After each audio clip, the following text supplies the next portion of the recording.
Na-try nyo na bang magpa-drawing o magpa-paint tapos nagulat kayo sa presyo? Siguro tinanong nyo rin, bakit ang mahal?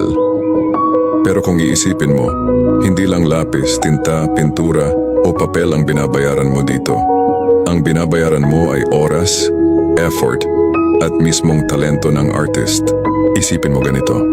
Bago makarating sa isang obra, taon muna ng practice, puyat at endless na pagsasanay ang dinaanan ng isang artist. Kaya bawat stroke ng brush o linya ng lapis, dala na nun yung skill na inipon nila for years. Bukod pa doon, materials mismo ay mahal din. Paints, canvas, brushes, digital tools, lahat yun may presyo. At syempre, oras ng artist.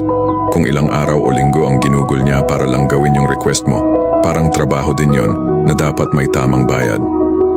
Kaya kapag nagpa-drawing o nagpa-paint ka, hindi lang basta artwork ang binayaran mo yung kakayahan, dedication,